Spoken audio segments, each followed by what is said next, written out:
বৃষ্টিপতনের এই যে অবিরাম শব্দ, এই যেন শব্দের অন্ধকার।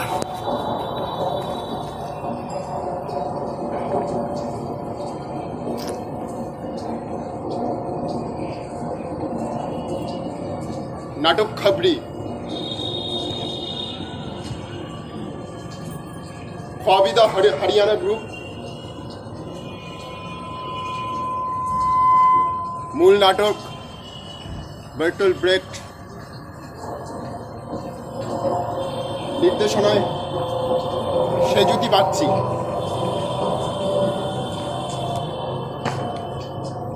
ये बूंदों की आवाज मुसलसल,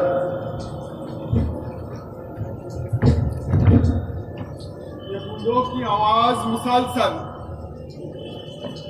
बेनूर है आवाज कायनात में।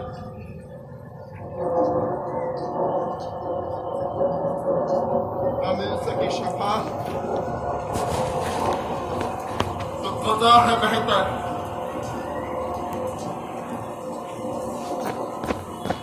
न मिल सके शफा तो क़ज़ा है बेहतर। कब्र के सियाह इंतजार में जब सियासत ने फरमान जारी किया कि सभी गैर कानूनी किताबों को जला दिया जाए, थके बूढ़े बैल धोते चले दर्जनों गाड़ियां भरकर किताबें खाक कर गई।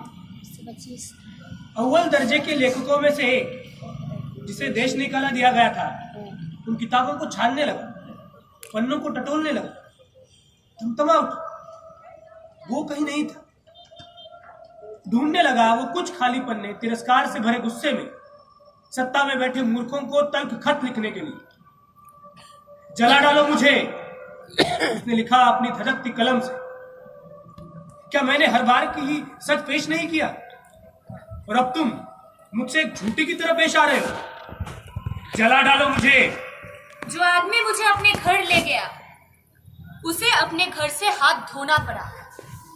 जिन्होंने मुझे संगीत सुनाया उससे उनका बादल ले लिया गया। क्या वो ये कहना चाहता है कि मौत का वाहक मैं हूं, या जिन्होंने उसका सब कुछ छीन लिया वे है मौत के वाहक? जो युद्ध आ रहा है वो पहला नहीं होगा, और भी थे जो इससे पहले आए थे। जब पिछला वाला खत्म हुआ तब विजेता थे और विजित थे। विजितों में आम लोग ही थे भूखमरे, विजेताओं में भी आम लोग भूखमरी का शिकार हुए। जब नेता शांति की बात करते हैं तो जनता समझ जाती है कि युद्ध आ रहा है। जब नेता युद्ध को कोसते हैं, लामबंदी का आदेश पहले ही लिखा जा चुका होता है।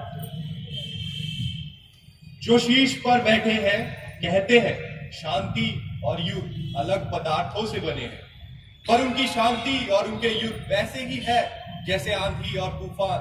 युद्ध उनकी शांति से उपजता है जैसे बेटा अपनी माँ से। उसकी शक्ल अपनी माँ की डरावनी शक्ल से मिलती। मेरा बेटा मुझसे पूछता है क्या मुझे गणित पढ़ना चाहिए, क्या फायदा है? मैं कहने को होती बस यही समझ पाओगे कि रोटी के दो कौर एक से ज्यादा होते। मेरा बेटा मुझसे पूछता है क्या मुझे इतिहास पढ़ना चाहिए, क्या फायदा है? मैं कहने को होती सब कुछ जानकर भी अनदेखा करना सीखो, शायद तुम आखिर तक जिंदा रह पाओ। उसकी शक्ति अपनी माँ की डरावनी शक्ल से मिलती है। उनका युद्ध मार देता है हर उस चीज को जिससे उनकी शांति ने छोड़ दिया। प्रागैतिहास के धुंधलके में जो भूकंप आए उसका क्या वक़्त है उन तकलीफों के सामने जो शहरों में हम भुगतते हैं? क्या वक़्त है बूढ़ी फसलों के उस अभाव के सामने जो नष्ट करता है हमें विपुलता के बीच? मजदूर रोटी के लिए पुकार लगा रहे हैं, व्यापारी बाजार के लिए पुकार लगा रहे हैं। बेरोजगार तो भूखे थे, रोजगार वाले अब भूखे हैं। जो हाथ एक दूसरे पर धरे थे वो फिर व्यस्त हैं, वो तोप के गोले बना रहे हैं।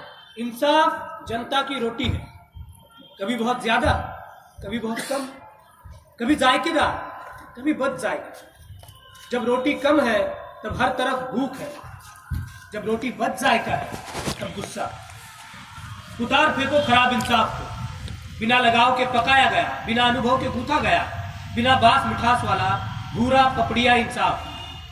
बहुत देर से मिला बासी इंसाफ। अगर रोटी जायकेदार और भरपेट है तो खाने की बाकी चीजों के लिए माफ किया जा सकता है। हर एक चीज तो यकबारगी बहुतायत से हासिल नहीं की जा सकती है ना। जैसे रोज की रोटी जरूरी है वैसे रोज का इंसाफ, बल्कि उसकी जरूरत तो दिन में बार बार पड़ती है। अरे भाई, ऊंची जगहों पर आसिफ लोगों में भोजन के बारे में बात करना अभद्र समझा जाता है। सच तो ये है कि वो पहले ही खा चुके हैं। जो नीचे पड़े हैं उन्हें इस धरती को छोड़ना होगा, बिना स्वाद चखे किसी अच्छे मांस का। ये सोचने समझने के लिए कि वो कहां से आए हैं और कहां जा रहे हैं। सुंदर शामें उन्हें पाती है बहुत थका। उन्होंने अब तक नहीं देखा पर्वतों को और विशाल समुद्र को, और उनका समय अभी से पूरा भी हो जाए। चूंकि रोटी इंसाफ की है, लिहाजा दोस्तों ये बात बहुत अहमियत रखती है कि उसे पकाएगा कौन। दूसरी रोटी कौन पकाता है? दूसरी रोटी की तरह इंसाफ की रोटी भी जनता के हाथों पकी होनी चाहिए। अच्छा, भरपेट, पौष्टिक और रोजाना। भाई भूखों की रोटी तो सारी पहले ही छीन ली गई, मांस का कुछ अता पता नहीं है। अरे बेकार है जनता का बहता पसीना। कल्प वृक्ष का बाग भी छांट डाला गया है, हथियारों के कारखानों के चिमनियों से धुआं उठता है। वो सब कुछ करने को तैयार, सभी अफसर उनके, जेल और सुधार गृह उनके, सभी दफ्तर, कानूनी किताबें उनकी, कारखाने हथियारों के, पादरी प्रोफेसर उनके, जज और जेलर तक उनके। अखबार छापे खाने, हमें अपना बनाने के, बहाने चुप कराने के, नेता और गुंडे तक उनके। पहली बार बताया गया था कि वो हमारे दोस्तों का कत्ल करें। दहशत की चीख, फिर 100 कत्ल किए गए, और जब 1000 कत्ल किए गए और कत्लेआम की कोई इंतहा नहीं रही, खामोशी की एक चादर पसरी। जब बुराई बारिश की तरह आती है तो कोई भी नहीं चिल्लाता, रुको। जब अपराध ढेर में तब्दील होने लगते हैं तो वे अदृश्य हो जाते हैं। जब दुख असहनीय हो जाते हैं, चीखें नहीं सुनी जाती। चीखें भी बरसती हैं गर्मी की बारिश की तरह। खाने की टेबल पर जिनके पकवानों की रेलम पे वो पाठ पढ़ाते हैं हमको, संतोष करो, संतोष करो। उनके धंधों की खातिर हम पेट काट कर टैक्स भरे और नसीहतें सुनते जाएं। त्याग करो भाई, त्याग करो। बेड़ा गर्क देश का करके हमको शिक्षा देते हैं। तेरे बस की बात नहीं। हम राज चाहे तुम राम भजो। लंबे कद वाले और रहमदिल मेरे उस्ताद को जासूस बताकर जनता की अदालत में सुनाई गई सजा और गोली मार दी गई। उसका नाम दागदार हुआ, उसकी किताबें नष्ट कर दी गई, उसके बारे में बातें करने पर शक किया जाने लगा और मुंह बंद करा दिए गए। लेकिन मान लो अगर वो बेगुनाह हो। जनता के बेटों ने उसे कसूरवार पाया। जनता के सबसे बहादुर संस्थानों, मजदूरों के कारखानों, सामूहिक फार्मों ने उसको बताया एक दुश्मन। उसके लिए कोई आवाज नहीं उठी। लेकिन मान लो अगर वो बेगुनाह हो। जनता के अनेक दुश्मन हैं।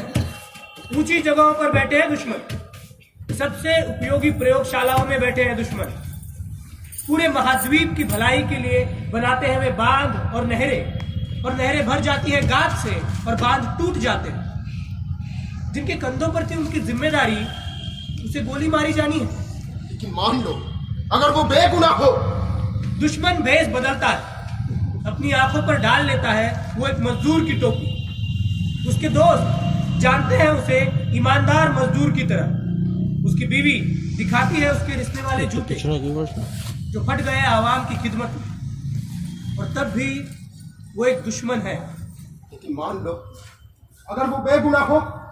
ये बात करना खतरनाक हो सकता है कि जनता की अदालतों में दुश्मन बैठे हो सकते हैं, क्योंकि अदालतों की इज्जत बनी रहनी चाहिए।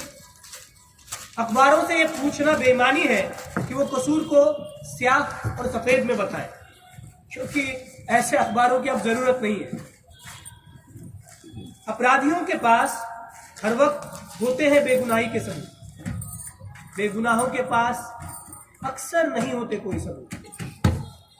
तो क्या खामोश रह जाना ही बेहतर है? लेकिन मान लो अगर वो बेगुनाह हो, मान लो अगर वो बेगुनाह हो, तब वो कैसे जाएगा अपनी मौत की जानिब?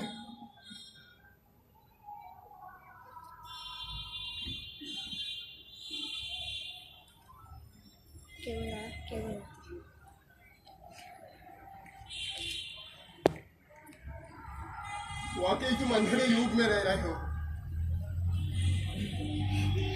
तुम देखते हो पूरी ताकतें आदमी को गेंद की तरह इधर उधर फेंकती है।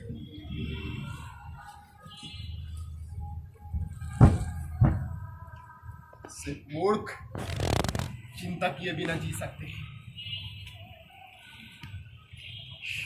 सिर्फ मूर्ख चिंता किए बिना जी सकते हैं।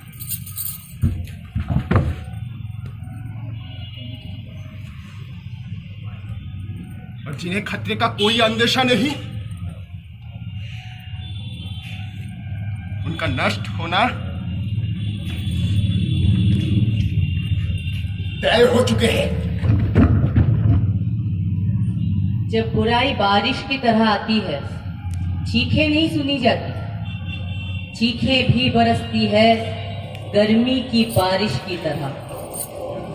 मेरे चाहने वाले ने मुझसे कहा है कि उसे मेरी जरूरत है, इसीलिए मैं अपना खास ख्याल रखती हूँ, सोच समझ कर ही बाहर निकलती हूँ और डरती हूँ कि कहीं कोई बारिश की बूंद मुझे मार ना डाले।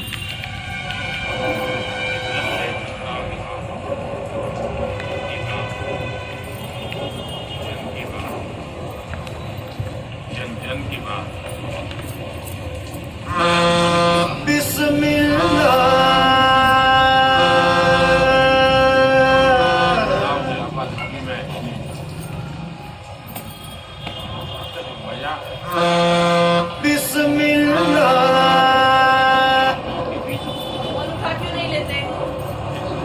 दामड़ेकर फोन तो उठाया जा सकता है। रुको,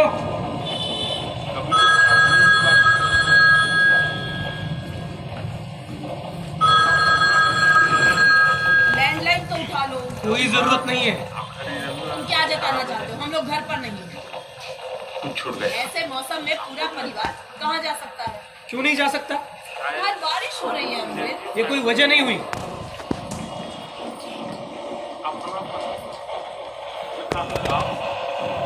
सबसे पहले वो यही सोचेगा हम लोग कहाँ गए होंगे।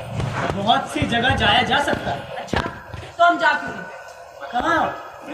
काश बाहर बारिश ना हो। ना भी हो रही होती तो हम कहाँ जा सकते थे? ये बूंदों की आवाज मुसलसल बेनूर है, आवाज है कायनात। न मिल सके शफा तो कज़ा है बहतर, कब्र के स्याह इंतजार है। कितने दिन हो गए फुल वॉल्यूम पर अच्छी गजलें सुने हुए। शाम की चाय पर दामनेकर के साथ फाइनेंस पॉलिसीज और माइथोलॉजिकल डिकंस्ट्रक्शन पर डिस्कशन किए। तो संडे भी इतने चुपचाप बीतते हैं, पता ही नहीं चलता कि घर पर कोई है। तुम्हें फोन उठाना चाहिए था, वो समझ गया होगा हम नहीं चाहते वो यहाँ आए। अब पड़ोसियों की समझ के हिसाब से मैं नहीं चल सकता। उसे वक्त में उसे अवॉइड करना ठीक नहीं है, जबकि बाकी सब ने उससे मुंह फेर दिया। हम उसे अवॉइड नहीं कर रहे। तो फिर वो यहाँ क्यों नहीं आ सकता?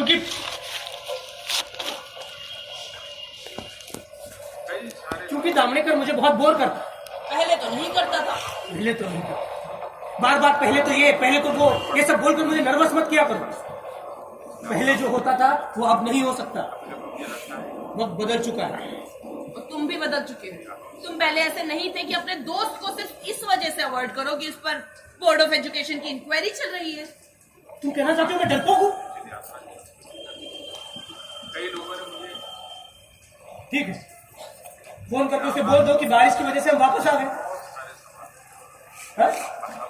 ऐसा करते हैं, राठौर को लंच पर बुलाते हैं। मुझे लगता है ऐसे वक्त में उससे जान पहचान बढ़ानी चाहिए।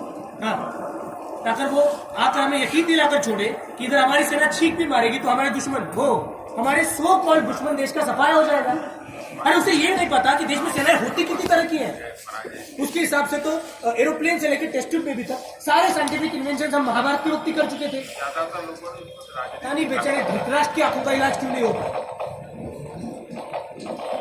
एक प्रकार अरमान, रेडियो को मत छेड़ो। में और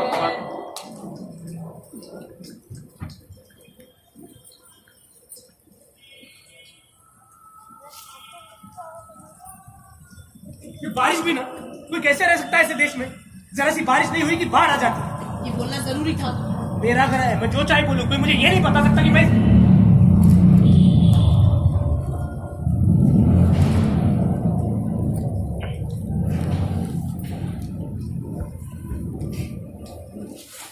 ऐसी औरत को काम पर रखना जरूरी है जिसका पति शाखा प्रमुख का खास हो। इस बारे में पहले भी बहुत बार बात हो चुकी है और पहले तो तुम इसके फायदे गिनवाया करते थे। सबसे पहले तो तुम वीडियो में मेमोरी कार्ड,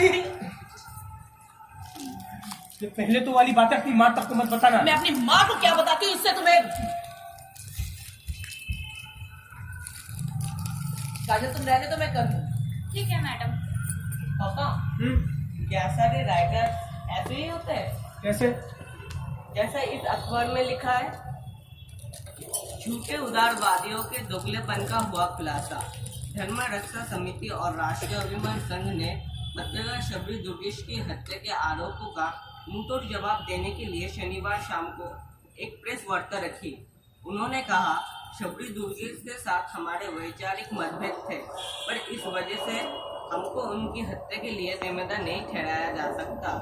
आजकल के लेखक अभिव्यक्ति की आज़ादी का फायदा उठाकर अपने लेखन के जरिए सच्चे देशभक्तों के खिलाफ जहर फैला रहे हैं। इन सब की बोलती तब क्यों बंद हो जाती है जब देश भर में हमारे हजारों निस्वार्थ